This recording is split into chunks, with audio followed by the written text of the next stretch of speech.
Perfect. Here we go.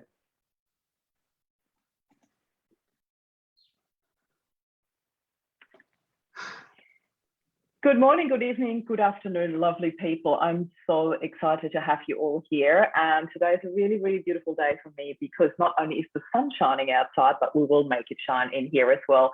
I've got the lovely Christophor Gaston with us today. Christophor, welcome to another Up Spiral Grief interview. Thank you so much for making the time to spend with us this morning.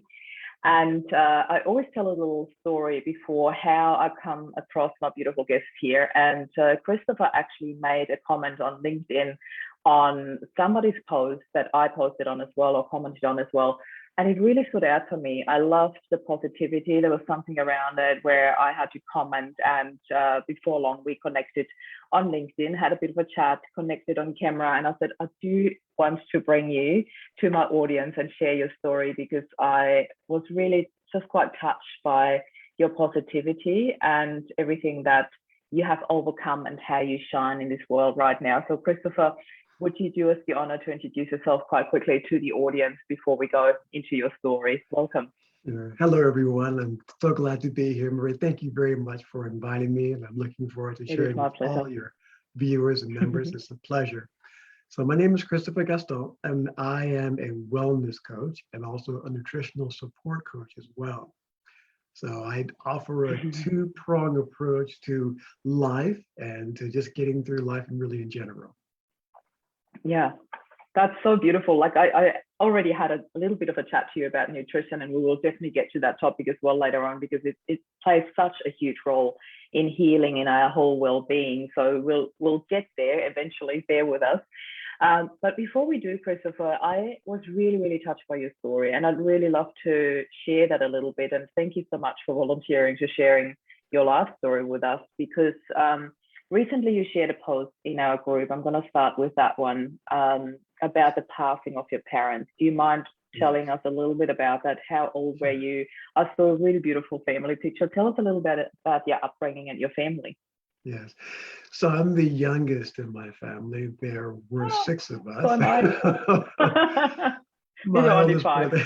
You beat me.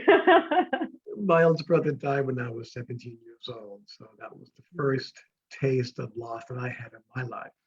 And that was quite moving for me because we were extremely close, you know. He was the oldest, I was the youngest, so we spent a lot of time hanging out together and doing things together. So when he died, it was very, very tragic for me, and I went through a lot as well. Got through that through a bit of counseling. What was the age gap between you and your eldest brother? He was 5 years older than I was. Wow. So, yeah. Wow. So, and I was 17 when he died, and it was a tragic passing, as that goes. You know, he was a member of a group that sailed model boats, and they had a big event, and he went to retrieve his boat and didn't make it back. So the sad thing was that everyone around there did nothing to help him. They were present and they were watching him, thought he's just playing around having fun, but no, it was quite a different story. So so that was quite a bit. So then several years passed, and through my travels, I was overseas, and I got wind that the news my mother died. She was in the hospital for a checkup. She was asked to get her driver's license. She leaned over the bed, and unknown to the doctor, she had an aneurysm and it burst. And that was it. So she died on the bed waiting for a checkup in that moment. So that was pretty tragic. And my father. Was it a brain aneurysm? It's a swelling of the part of the brain. No, that's sorry. I just said, was it a brain aneurysm? Yes, it was. Yeah, sorry. Yeah. Yes. Yeah.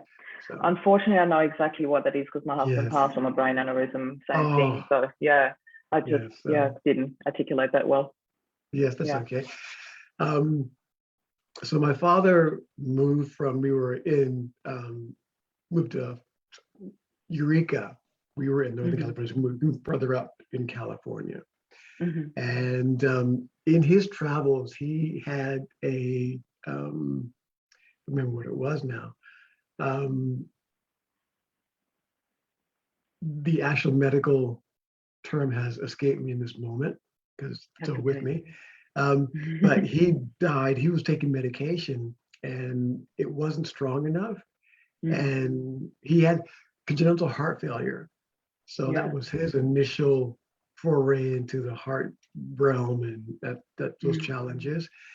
Um, so we would talk every day on the phone.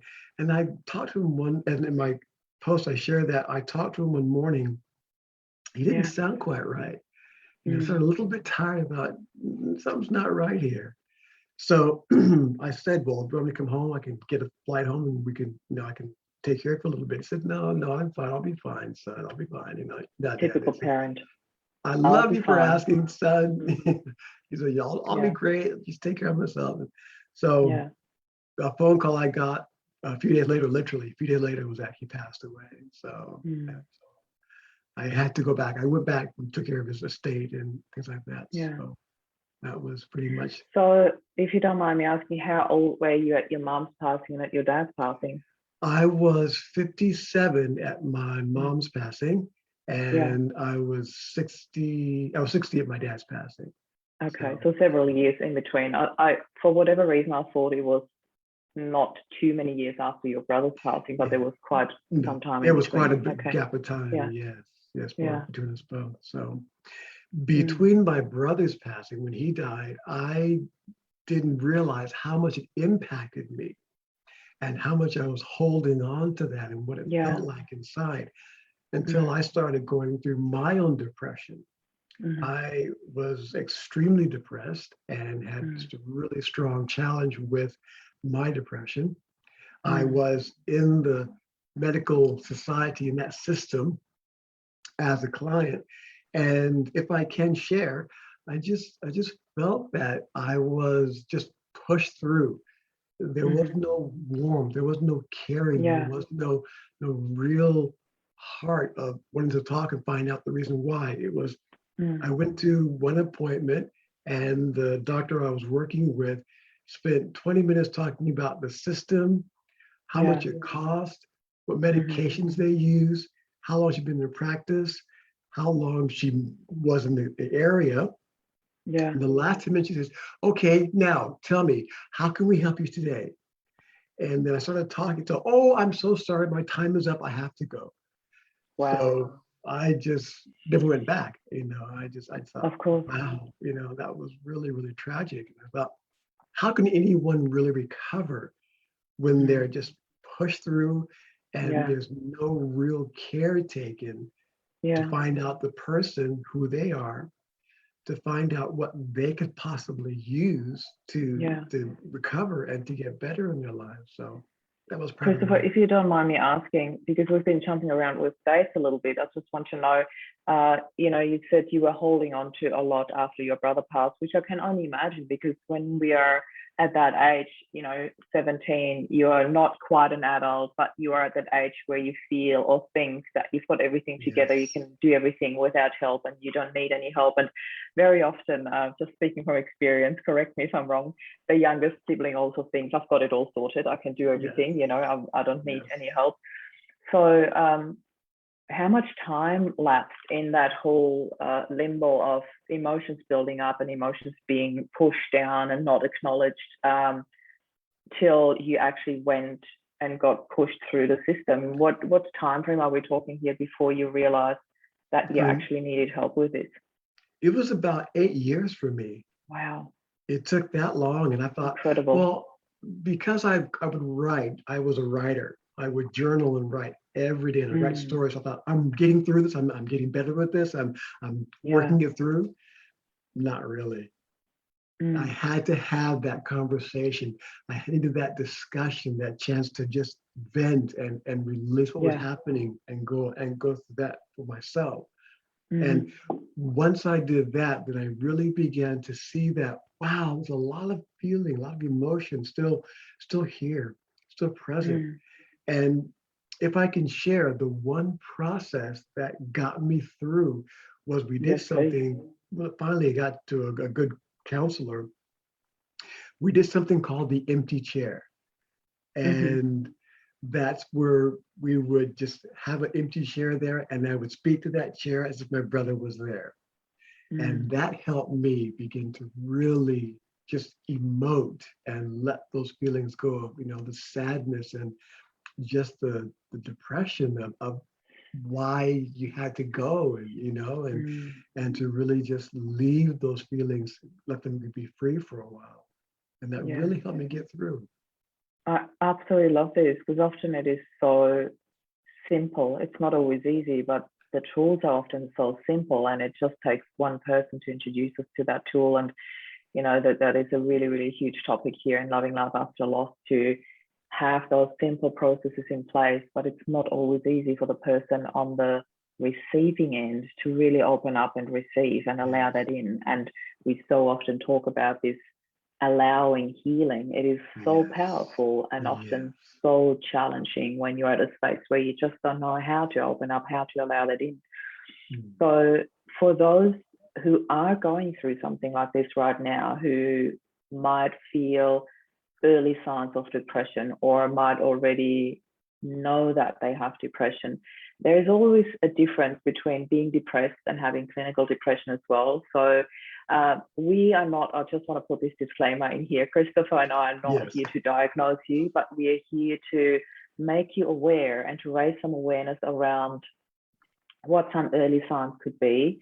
And if you do feel those early signs, to actually go and reach out to professional help and not stop until you find somebody where you feel that you are looked after. Because Christopher, I think that's a really huge point, the not wanting to be pushed through the system and not stopping until you find that one person where you really feel he or she knows what she's doing. She's got me, he's got me, he can help me with this. So please tell us about this process of you feeling like you're pushed through the system, but then you found somebody where you felt that is really helping me. How did you manage to go through that when you're already not in a really good space anyway, and then standing up for yourself and saying, you know what, this is not helping me, I'm not going back here? Can you help some of our audience here a little bit, what to do, how to recognize those things? So I know there were a lot of questions. Let's start maybe with some early signs. How did you recognize that there was something not right and that you did need help,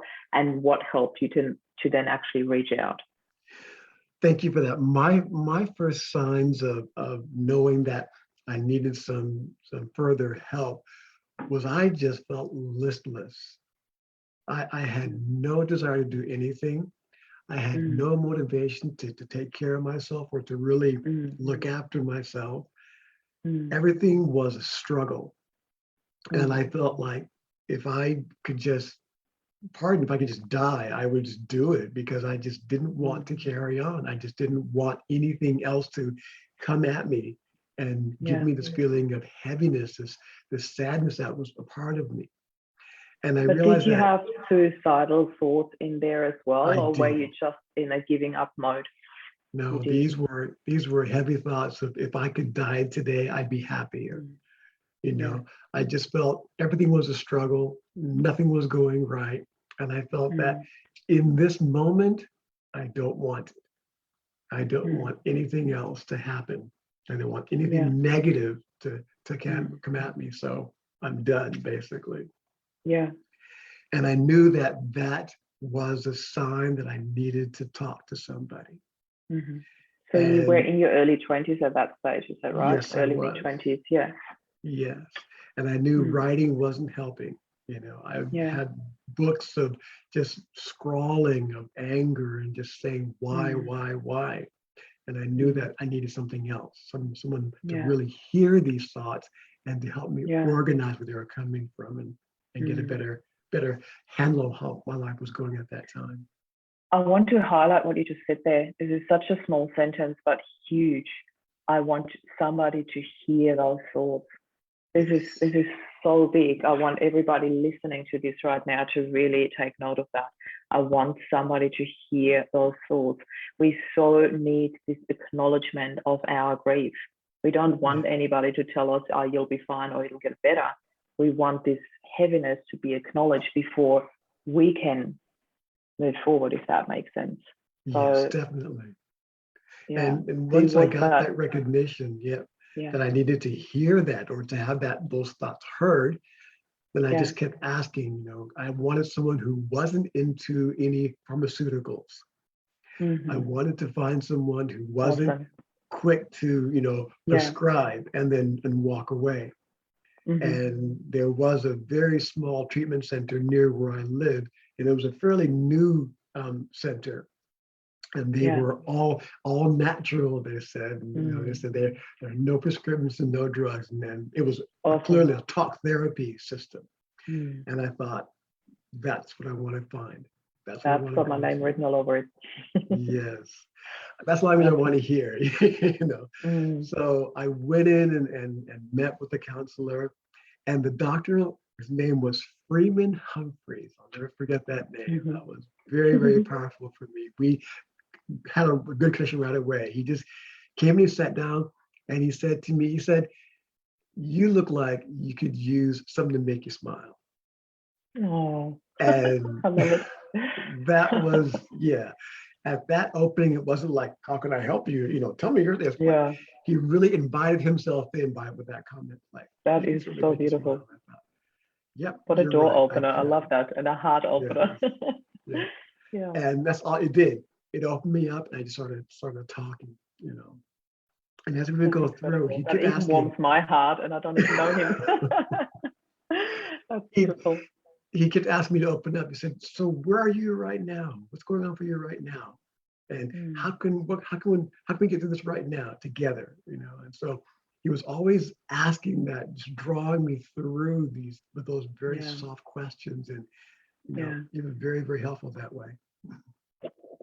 Some really, really powerful keywords there, right now. And how can we go through this together? This is so, Yes. again, sometimes it's just the simple things. And again, not always easy, yet the simple things that together and right now, bringing it back to now really often takes some of that heaviness away already. You bring it back to now and not entire and future and always, but right now, what do you need right now? And it's those little steps that are incredible.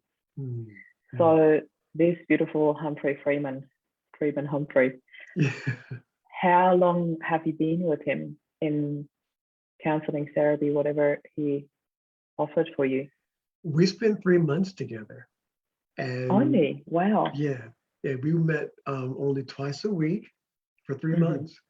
And after a while, he said to me, he said, "You've got this."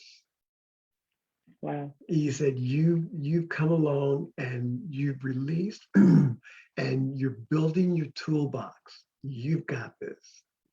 I love it. And that was enough encouragement for me to really remember what we've talked about on a daily basis, and to know that I could do this. And he says, "You don't need to come anymore."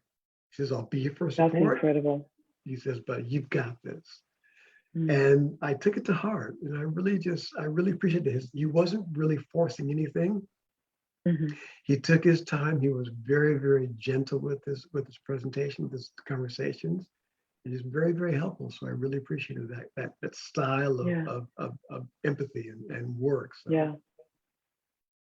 I love the confidence you had in you. I think that is really incredible when you open somebody's heart wide enough to really instill this confidence, and those words, "you've got this," can be so incredibly powerful, having that one person believe in you, and that one person having worked with you for that amount of time.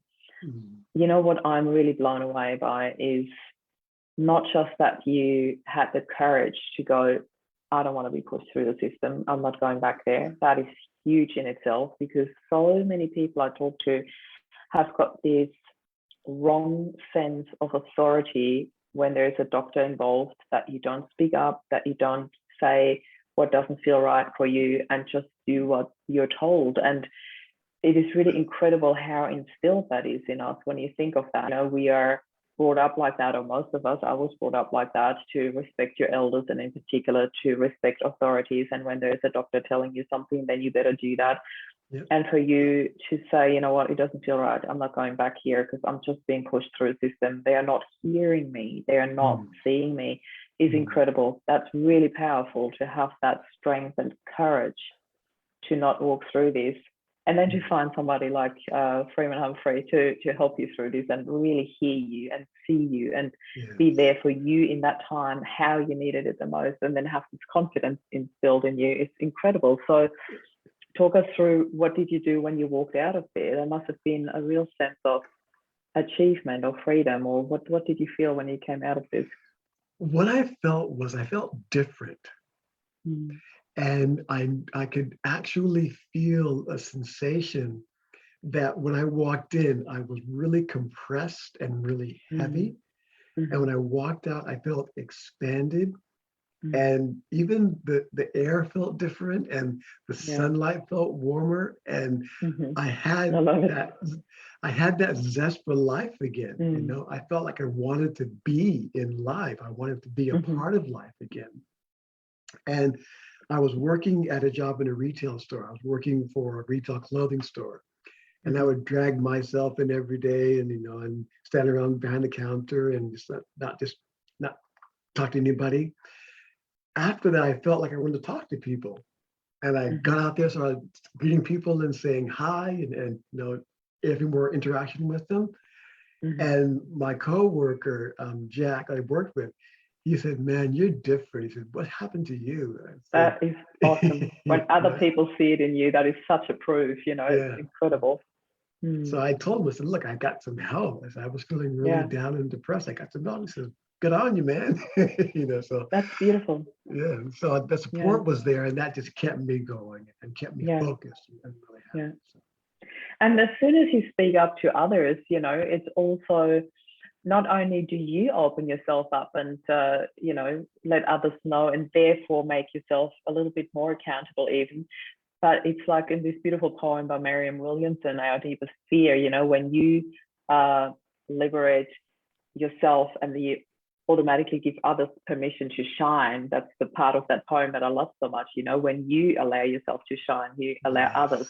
And when you allow yourself to get help, then you automatically give others permission that this is okay. It's okay to reach out for help. It's okay to not feel great and to have other people there support you. And I think that is a message that I can't spread enough, in particular here in Loving Love After Loss and beyond. You know, I just really love this message. It is okay to allow help in. It is okay to want to feel better, and it's okay to let go of pain that you've been suppressing. And so coming back to this empty chair exercise, I really love this. I really, really love this. And in our movement, Loving Love After Loss, there are a lot of people who are sitting on the sideline watching and not knowing how to reach out. And I have so much empathy and so much love for them, yet I cannot and I will not ever drag them out of their corner. It is up to them to make this first step. Once they make this first step, my heart, my doors are wide open. I know yours are too. There are a lot of people in this group that hold space for people who want to heal. From the background where you have been in this corner, not knowing how to get out, what is it that you would like to say to these people that might make them or help them make that first step, if you know what I mean? Just to come out of that shadow and go like, okay, look, I'll just give it a go. Just one little tool, just one little step at a time. If I can just start by saying, please know that we care. We do care, and we are here to care and to help you. Secondly, I've been through it, and I know I understand what could be something that you're going through. And the next thing is to remember that today is only today, but tomorrow is your gift. Tomorrow is your chance to step forward and to make that movement, to make that approach to a whole new life. And if tomorrow wasn't there, then make today that day you make that movement. You make that choice to step out and to be alive. That's what I would offer. Thank you. It's really beautiful how you say that, because there are so many people who sit there and watch us the two of us talk now, or me talk in a group, or others share things in the group, and they sit with this little cloud above their head. I sometimes think of Eeyore. I don't know, most people would know Eeyore. And there is this bubble that I see. It's like, yeah, it only happens for others, but not for me. And this is so not true. It happens for those who allow it. It happens for those who deeply want it, even if you might not be in a space yet where you can admit that, where you still, succumb to society's pressure. If I admit that I want to heal, then I leave my loved one behind. And nothing could be further from the truth.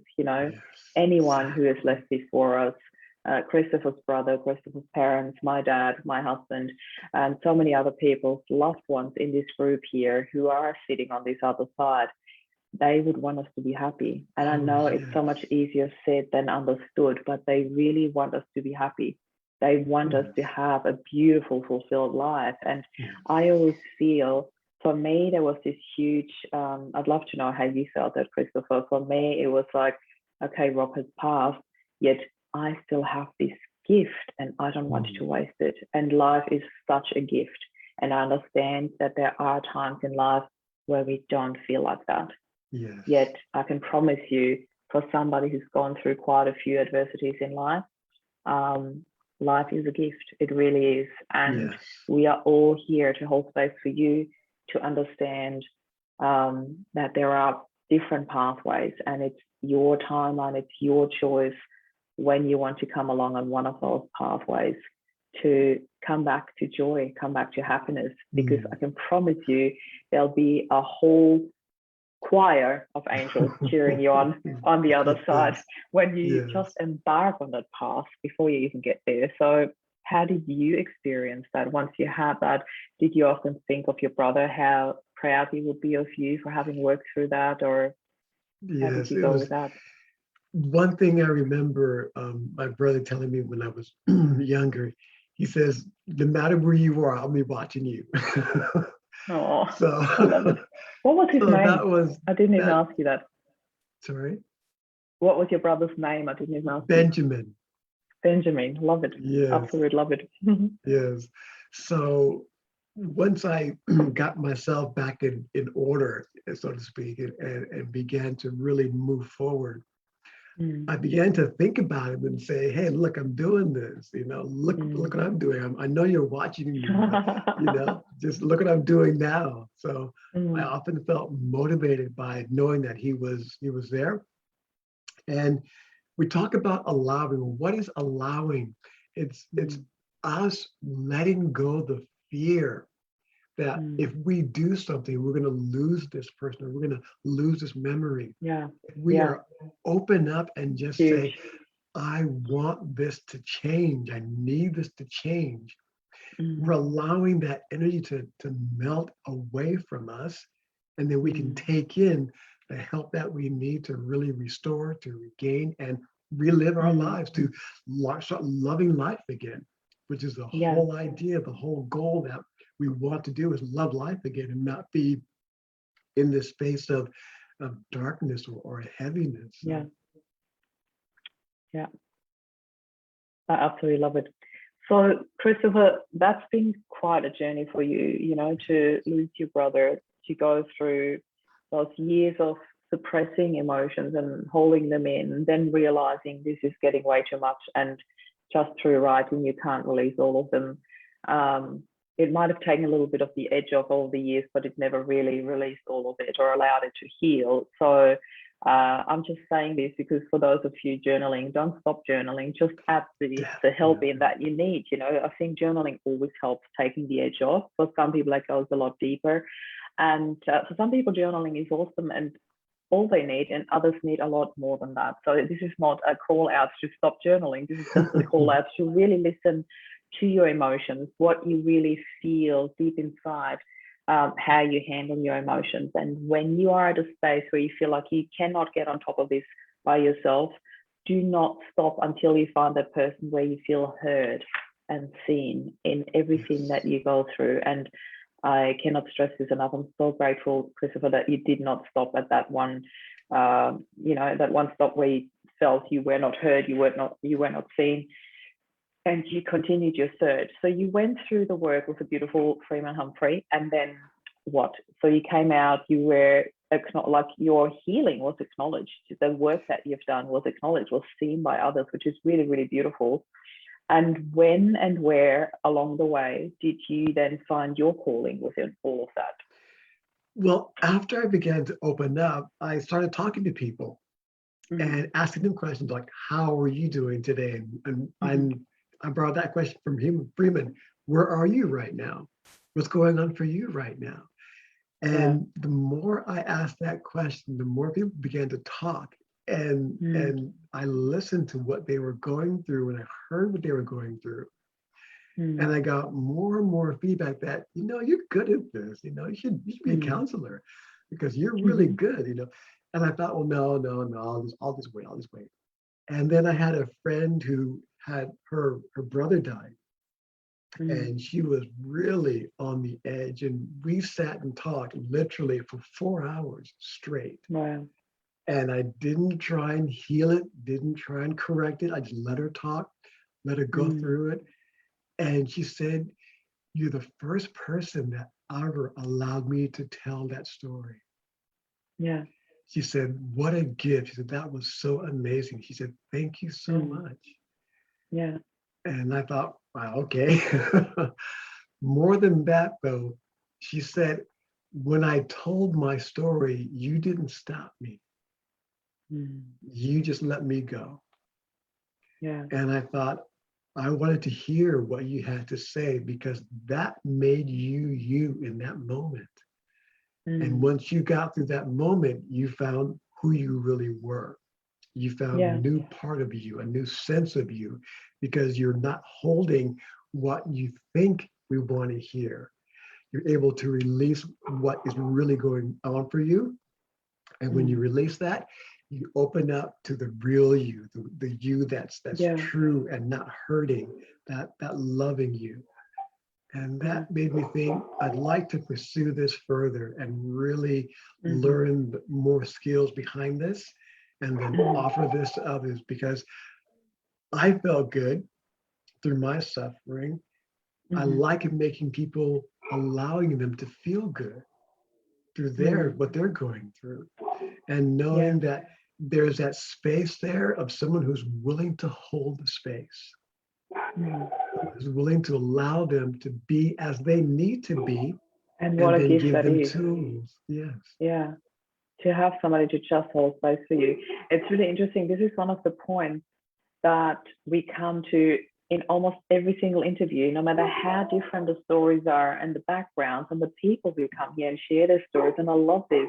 There's this one part where we often, or in almost every interview, come to this point of there was somebody there to just hold space for me, to just listen.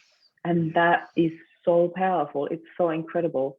I had that one person waiting for me when I came home after identifying Rob's body, and she just came and sat with me and she just held space for me like a trooper, And you say the same thing. I hear that in almost every single interview, having that skill to just listen and let somebody share their deepest inners without advice, without, you should do this, you should do that, or I have experienced that too. And this is a really incredible start. So from that, you said you started further and further training.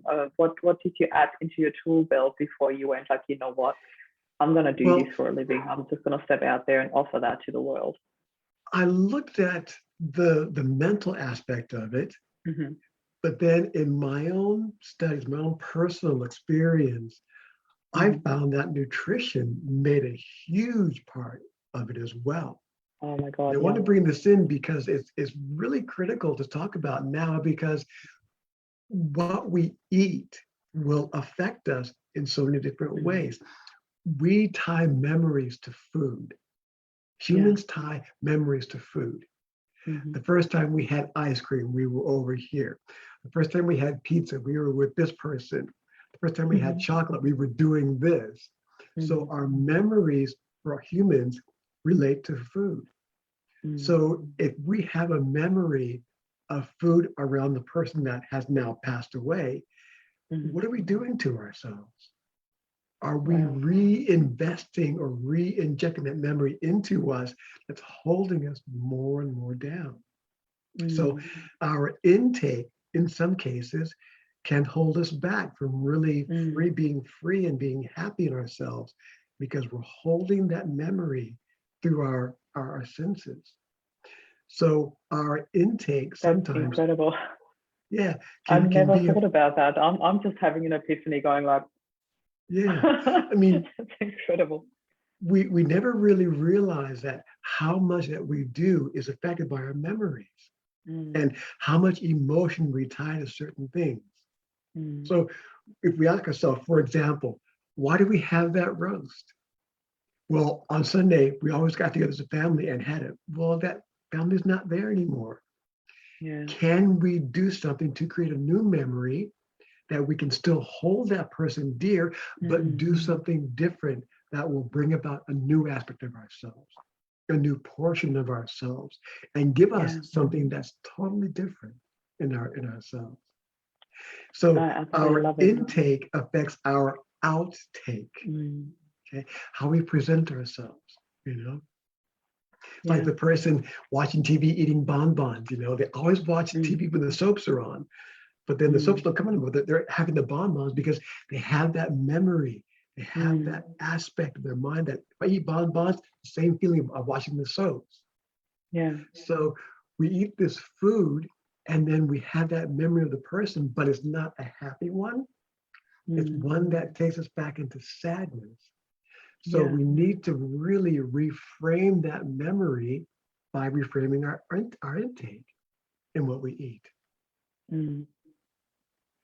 This is really incredible for me because that connection I have not made in a really, really long time. And when we first connected, you know, I think I may have shared that with you, but most of my audience have heard about my own journey in terms of beginning of July, I realized I had gotten to a space where I was not feeling great in my body anymore whatsoever. And I started delving into that, the connections we make, the emotional connections we make, not only to food, but for me, what I had to learn, what I had to open up to and really create a big change in my life, it was the emotional ties that I had connected to my body, to the way I felt in my body, to my body image that I have created in my head about myself and what I thought I did not like. So of course I didn't feel great in it either.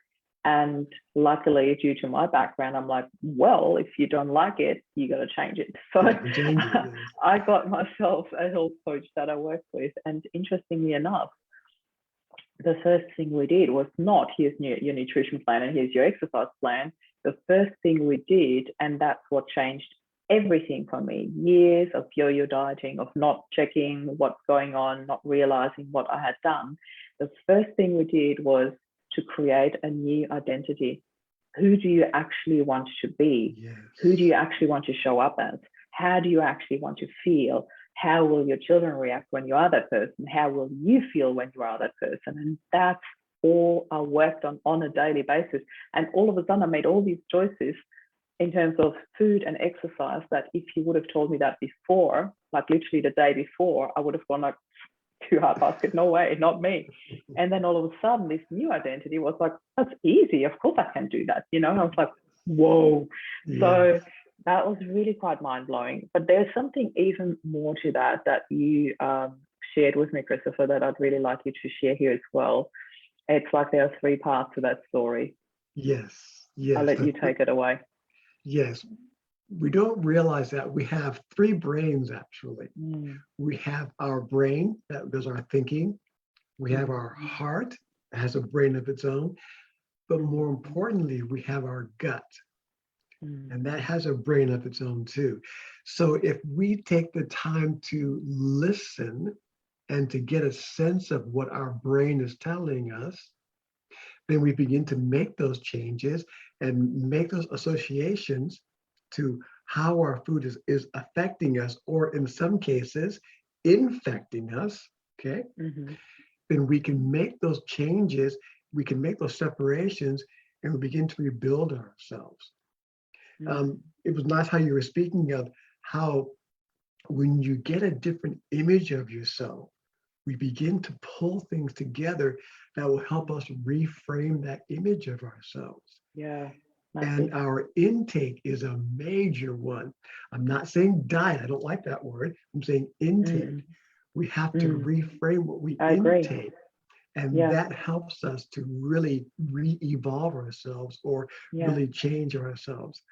I like the clients I work with to keep a journal of how they feel after they eat something.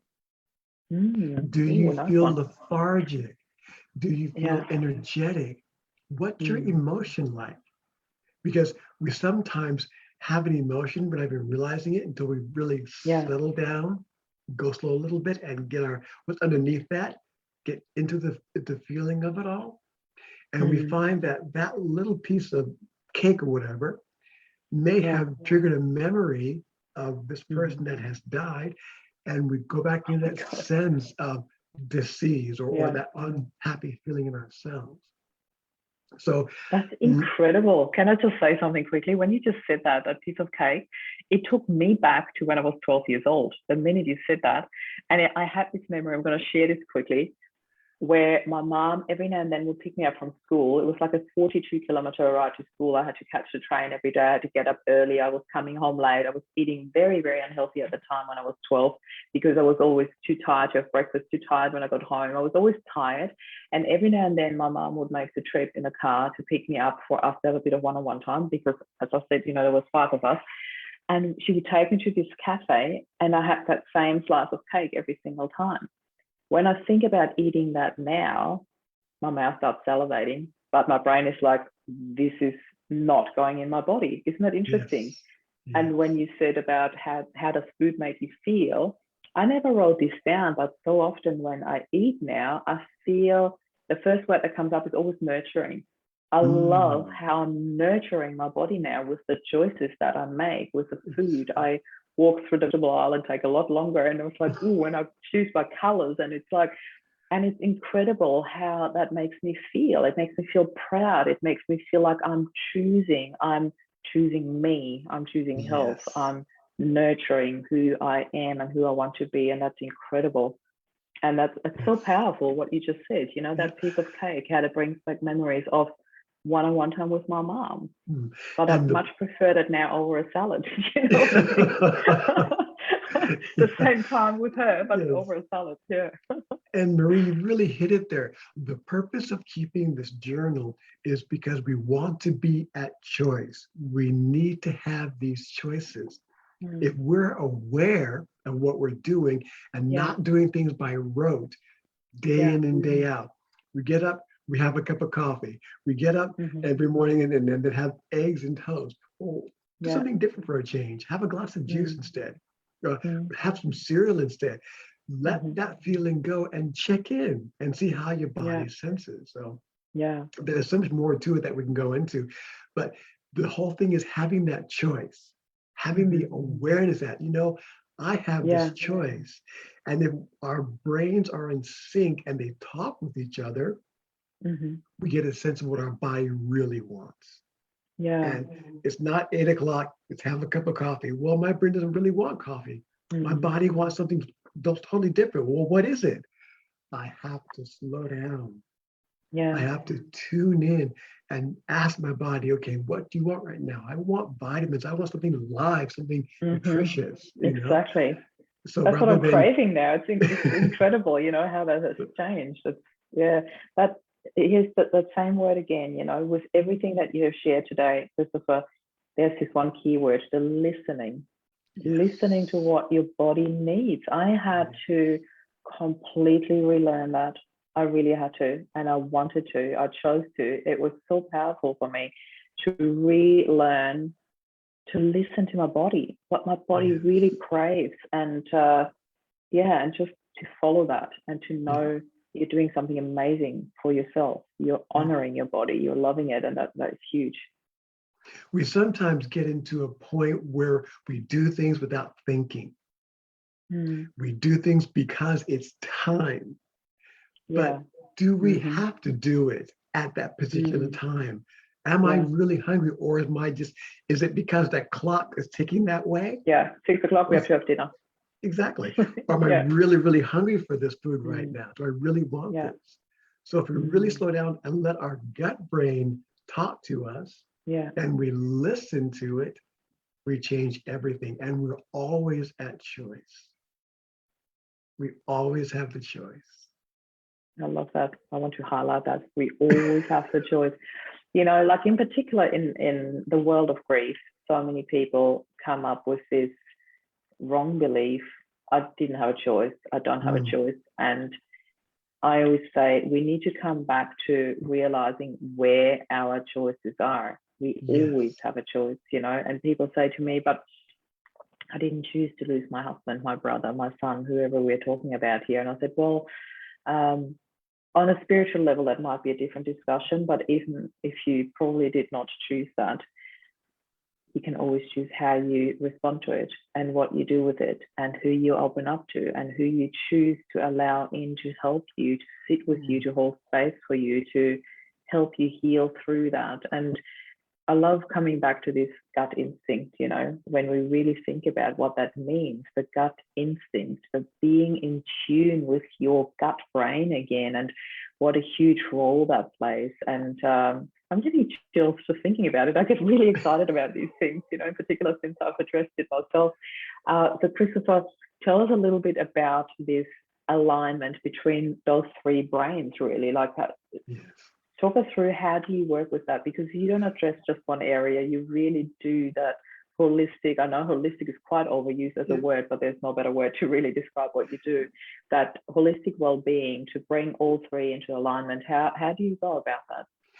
Well, my practice includes meditation.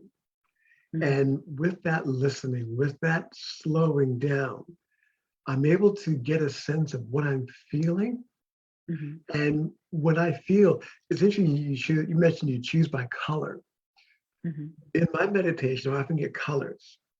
And that color often relate to a particular food, like the red could be a capsicum or a bell pepper, or how you say it wherever you are. I was just thinking yellow and went to capsicum straight away. I love that you say red and capsicum. More vibrant, a lot more energy in a red one as opposed to a yellow one. Okay. So there you go, I learned something new. So then the motivation of the heart, the red, the blood moving through the energy, okay? Then that settles into our system and we get the energy from that particular food, the nutrition, the vitamins moving out through our bloodstream. So it's a matter of just really settling into that moment of silence and listening, asking, what do I need right now? What am I needing right now? Do I need to have this right now? And the quieter we get, the more our body will signal us exactly what it's craving. Okay, if it needs to have something with iron in it. I feel like I'm getting hypnotized already. I love it. or something with energy. So our food can be a healing for us as well. It can be a guide to our healing because it'll direct us in the right energy, the right sources that we need to sustain our body in a physical way, which then aligns us energetically, and then we're open up to more energies of healing and more energies of life. So it's a very unique, very sympathetic system that once they're in line, they will stay in line. And the more we listen to it, the more in tune we get with it. And it becomes quite addictive, I have to say, like not in a negative way. I'm craving this, you know, I'm craving nurturing my body, looking after my body, doing whatever I can, the movement, everything. Like exercise is still one of the hardest parts for me, I admit that. Yet whenever I do feel that, like last night, for example, I was not up for it anymore. And every second day I'm supposed to do this bike exercise and I was really not up for it. And in my brain, I was like, I don't want to do this. I really, really do not want to do this. And then I connected to who I want to be, my new identity. And I'm like, of course I'm going to do this. And I'll jump on the bike and I did it. And I did all 24 minutes of it. This is my routine. And I was so exhausted afterwards, but in the most amazing way. I felt so proud of myself. I felt so great. And every time I go through this, doing everything I can to anchor that in and stick with that emotion. And the more I do that, the more I help myself come out with that motivation. And it's not easy, I can promise you that, but it is so worth it. And I always love when I get to that part where you go. So, in that moment, you reframe that energy of what you didn't want into what you wanted to be. Yeah, absolutely. So if we align that with our grieving, if we look at that right now, I feel really unhappy.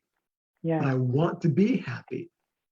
So if we reframe, how can I be happy? What steps can I take in this moment to be happy? And we begin to move the energy and do more of staying attuned with ourselves. And slowly we let that loss, that grief go a little bit further back. It becomes tuned down, not turned down, tune it down. And it becomes further, still part of us, but it's further back.